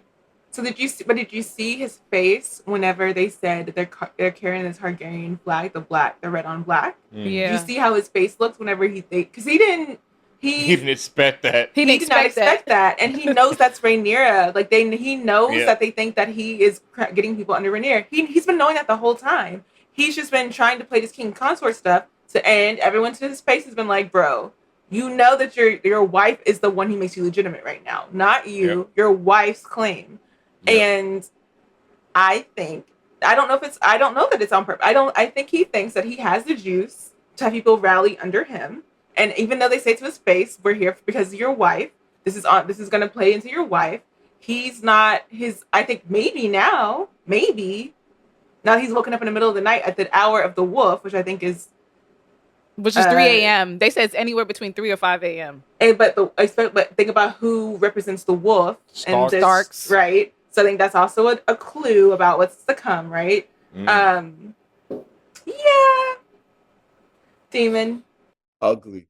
And the Starks are right there, right? They're right above. Like they're coming down. They kind of come through the phrase. Starks. Yeah. The Greybeards are riding down. The old niggas that are led by what's his name? The cute one. I mean, he's not led. Kragan isn't going to lead them. Cregan, or not led by them. You know what I'm saying? Set down by them. You know they're gonna have Cregan show up because this is this show. He could be like, "Oh, I had to lead the Greybeards down here." You know what I mean? For reasons. Notice that the head of Harrenhal, like the kind of goofy, chubby guy. Yeah. The steward. Does he not remind y'all of Samuel Tully? Samuel Tarly? The Tarleys, yeah. He remind me of just because he's just kind of like kind of an oaf a little bit. Yeah, because he's like he's just funny acting, and I'm looking at him like, yo, he reminds me of Sam. Oh, because he's you know why this man is unserious. This man, he has no juice in the game. He's been unserious this whole time. It's not his game. Yeah, he's you know his house is ghetto as fuck. He know his role. You know, he's just like, we ain't got nothing much here, but you know, I'm a try. You know, I'm gonna try helping you. Yeah, like he know. Remember when Daemon first pulled up, what did he do? Nothing. He was like, well, come on in. You got it, bro. Yeah. You got it, bro. But no, I get you. Know he is kind of just goofy, like whatever. Yeah. He don't give a fuck. What's happening? What happened next episode? Drama. It's a lot of things converging at once, and it like because I think they delayed it through this episode because of the drama of last episode. So it's like, because I fully expected the drama to break out this episode, but definitely next episode because you have my man flying in with the dragon. You got Daemon already there with the dragon. You got 2 or 3 different retinues of people coming in. It's a who's flying in with the dragon? You talking about Sir Alfred? Jace. Ain't Jace? Oh, Jace. Yeah. Jace was just doing the business with the Freys, right? But no, isn't he now going to see Daemon? Is he going to Harrenhal? I don't think so. I thought he better not. No, he's back home in Dragonstone now. Rhaenyra sent plotting Alfred on more dragons, down there. Her Alfred down there. But she gonna have to send somebody because she gonna find out real quick what's going on over there. That's what she said. She said I can't send a Raven because he's gonna ignore it. So I'll send these niggas. Oh, them niggas getting mopped. I feel like Daemon might kill. Them niggas getting mopped. Somebody is. I don't know if Daemon is, but somebody. Them niggas getting mopped. Yeah. Yeah. Rhaenyra, she looks at a book and she looks at Visenya. She's reading about Visenya, who is, and that's why I said Dark Sister earlier. I got that all mixed up. She's the first wielder of that Dark Sister sword. And she's Vhagar, the big dragon's first rider. And her son was like, well, I hope you're not trying to emulate her. Like, I'm hoping not. Like, I don't know her story. Portia, maybe you can tell me if this lady's crazy or the Visenya person is a problem. But it's like Rhaenyra was looking for some type of like guidance or something from this person. I think she's just trying to get guidance on Vhagar's weaknesses. And Visenya was the person who first rode Vhagar. So that would be the person who she could look into their history of what they did, the battles that were done under. Because, like, again, that was Visenya's. Okay, it was Aegon the Conqueror, and he had 2 sisters. He was married to both of them. One of the sisters. One of the sisters. He had 2 sisters. As the Targaryens do. God damn. Okay. He was with his sisters. One of the sisters was more of a love match, quote unquote, with him, and the other one was less so, but very down to. She's always down for his hustle. Yeah. Okay. So that's the thing is that because that was with the Conqueror. There's all this history of like the dragons in battle capturing all these different kingdoms and putting them under the seven kingdoms or whatever of like Westeros. And I think that's what is being alluded to here is that Rhaenyra is trying to figure out if there's any weaknesses that she can play off of based on whenever the best person to ever go in battle with that dragon did do that. Okay. So that's may come into play next episode or so. Next episode, Mysaria ends up sending Alinda to King's Land and Alinda sneaks in. Where did Alinda go? Did she go to the whorehouse? Like she knocked on some door and I don't know that lady that opened the door. Where did she go? I guess we'll find out. Okay. Stir up some shit. I thought y'all knew. What do y'all think? What do y'all think she could possibly be planning? I think, like I said, what would be the smart thing to plan. I don't know if the show would do something like that, but I mean, the show does all kind of things. So who knows? Is to start bringing food in and start forming the resistance up, from the inside. Like bring food and weapons up and be like, this is from Rhaenyra. Do with them what you will, and we'll bring you more of these if you start, doing the work. And that would be the smart way to get the people back on your side. I want to see who that lady is that opened the door. She's important. Something is there. Mm-hmm. She looks She had more blondish like hair, like whitish even. She looked more like of a day laborer than she did like a sex worker. So Okay. Yeah. So it didn't look like it was a brothel to me. But no. Food we'll would find be the out. most important thing though right now for the people. And that's what White Worm was talking about is, getting the people back on your side. What you think is that place, Tahoe? Where you think she went? I originally thought she was going to find. I'm off. My theory is off. But definitely thought that she was going to find that dragon rider. I thought that that's where that was going. But now that I see her talking to Jace and already had this conversation here, I realize that that's not what this is. So there's something a lot more sinister at hand. I don't know what it is though. Diamond, do you have any thoughts on where that place, where this lady's going and what they about to do? I thought she was just going up amongst the commoners to see what void Rhaenyra could fill. So her redemption is going to start next season. Like rub elbows with the people, see what side their allegiance is leaning towards after Melee's head was paraded through the city, and then take the news back so Rhaenyra can start her plan for her redemption. Okay. I like that idea. The last thing she did say was like the rumors thing, right? The rumors. Yeah. So like I can see your point there, Diamond, where it's like, it's like she's getting her feet in. She's getting in with the people who could spread the rumors that she needs to get spread. Like Otto did that. He played to his play. She's doing the play through Miss Arya. Okay. Yeah, I love how she rolled up on that guard and he was like, I thought she was dead. Like, would she That's die what I'm saying. Her without underground her due being network is paid? still working. Like she knew exactly which guard to go up to, and But she peeped everyone. She peeped everyone out there, and then she was like, there's my mark. Yeah. And it was like, nigga, you know what it is. Like, yeah. Even if she was dead, that was such a cold line to tell him. You know what I mean? It's like the White Worm ain't dead, even if she is dead, because it's like, nah, nigga, you ain't paid your debt. Either way, it don't matter, nigga. Yeah. Is Baela's sister Rhaenyra safe in the Vale? Hell no. The Eyrie. No one. The Eyrie, the Eyrie. Eyrie. The Eyrie. What we say, it's the Overbrook Hotel. No one's safe there. Like, it is, it's not a good look to be there, fam. I want to say, like think about the temperaments of people. I keep saying temperament today. But like, so we saw Lady Iron or whatever. Like, we saw how she was reacting. It's so funny. Like, my immediate thought was like, you can see why Daemon was like not trying to be up over there, because this is the temperament of the woman. He's just like, I can F with it.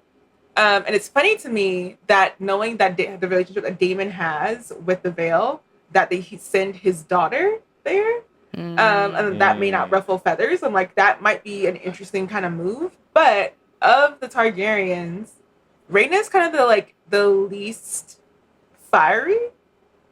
Like, her flame isn't gonna just like pop up on someone. Yeah. So I think that's a strategic move by Rhaenyra that may end up paying off better than we initially think, because Rhaenyra may have just the kind of temperament to like deal with folk in a way that works out. Maybe. I see that. She definitely has a little fire under her. She comes at that lady like, yo, you said this. You ain't telling me how big it is. Pause. You ain't say how big the dragons you need. We gave you 2. So now it's time for you. And then when the lady gave some pushback, she was like, all right, let me reconfigure how my communication is. She did it very fast. Yep. Hey. She did fold pretty fast. Like, real fast. She's like, all right. But not really folding, it's more manipulating. She's like, okay, let me. You think she's manipulating, or you should think she's because she don't know where her next meal coming? Why is 2 dragons not enough for you? I don't care how. And then she even said that. She said, but they're still dragons. They're still dragings. Yeah. They still breathe fire. You still ain't had them previously. No, like Portia said, she's gonna manipulate the situation. I don't even think like physically she's safe. I just think mentally being in the Vale does shit to people. So that's why I'm worried about her. All right, cool. Did we cover everything? No. What you got? I just got one line. Does your loyalty only come at night? That That shit was great. And it was like, yes, like a moth. Pretty much. Bars. Oh shit! Nigga Cole was like, yeah. He was like, yeah. He didn't even care. No, Cole don't care at this point, yo. Cole knows. Like, that's the thing. Cole knows what it is. Death is around the corner. You know what? It just hit me. Yeah. When you watch Cole in the first season with Rhaenyra, it was love. Mm-hmm. With Alicent, it's revenge. Yeah. Yep. Straight up. And then he's seen where that revenge has gotten him. Like, I'm telling you, that last episode ruined Cole. Like, it's like that's niggas, you know, he's fucked. Like, he knows no matter what now, I'm going to die. Someone's either gonna stab me in my back or one of these fucking dragons is gonna cook me. You know, like that's it. There's no other options here. And I'm the fucking hand. I'm done. I'm done. Like, I can't even hide. No. I am the one here with this fucking throne of hand, this crown of hands around my neck. And the shit is getting tighter and tighter. Yeah. And I'm the guard. That's the other problem. I'm a King's knight. Guard. Yeah. Also, is Aemond going to keep him as the hand, or is he? Or is he quickly disposable? I was just thinking that. Now, technically, Aegon's still alive, so homeboy is still hand of the king. However, to your point, I had the same question. Does Aemond now say, "Well, we don't need your ass no more," or he's going to keep him and just use him as a tool like everybody else? Use him until he gets killed. There it is. I see him killing himself. You want to kill Criston? I get it. No, I see Aemond killing Criston. I really do. On what grounds, though? Because he's a nigga. Like, he's a bitch ass made nigga. Like, what? The fact that he was fucking his moms and he just don't like him. Like, I see him just putting the sword through him, and that's it. But that'd be fire if he kills him for the pregnancy, betraying the crown, betraying his father that just passed.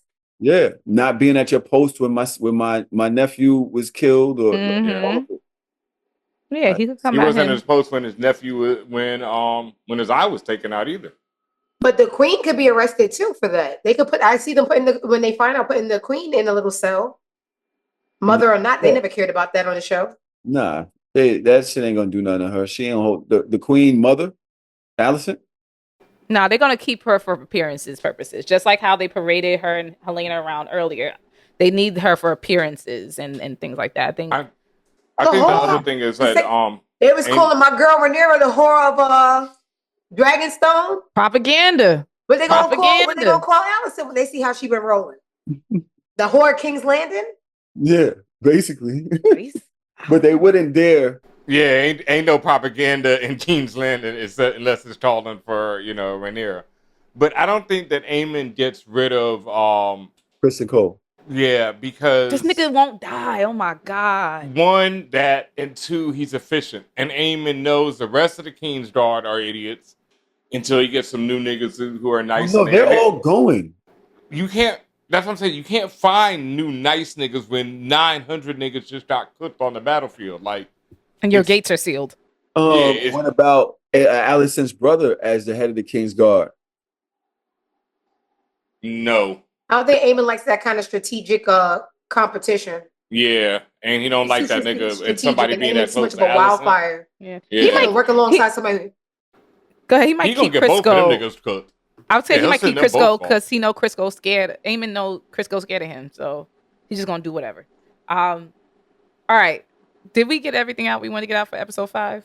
I think we did. All right. Besides the traitor dragon. Besides the what? The traitor. Why was they calling him the traitor dragon? Because Crisco is an idiot, and that was his idea. Are y'all serious? That nigga's like, dragon? Fuck me. What is saying fuck me for? Right. Because this is Crisco's idea, and he's a moron. He's not a marketing. Like, it's like Otto has the marketing genius. Criston has the battle strategy or whatever. Mm-hmm. Like, then what they need to do is just simply be okay with having a lane and sticking to it. And Criston didn't ask to become hand, but he could have been thoughtful about I'm not suited for that role. I'm suited for getting things done on the field, not for playing these games. Crisco was scared shitless. We haven't seen Otto for a little while. The next time we see Otto and he's standing over his burnt grandson that wouldn't listen to him, how is he going to react? Feckless. That's what he's gonna say. Like He's just Jay-Z gonna said start he did yelling when again. he saw his dad in the coffin. He's just gonna yell like, "I told you so. I Smirk. told Yeah. y'all this You was think gonna he's happen." allowed in King's Landing? You think No. Otto Hightower is No, allowed? no, he probably No. can't get in. King's Landing is shut down. It's shut down. He don't but- want to go back right No, now. if Otto showed up again, Otto would be like, "I fucking told y'all so." Yeah. Like that's all, like what else he gonna say? Like you should listen to me next. You know what I mean? Little Like nigga. Just where I expected. Just to end up just like your dad. Look at him Purple. still sleeping. nah, And dying. he's gonna say it is what it is, and Crisco's his best subject is Jim. That's all the nigga got. Okay.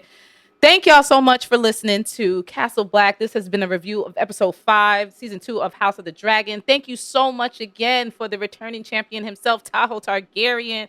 Also, thank you, Daemon, for pulling up on us. We appreciate both of you. Please tell us about the podcast and the shows and all the things you're doing. Anything you want to plug? So right now I'm pouring all my energy into my Twitch. My Twitch is twitch.com/mother of Gotti, MUVA of GOTTI.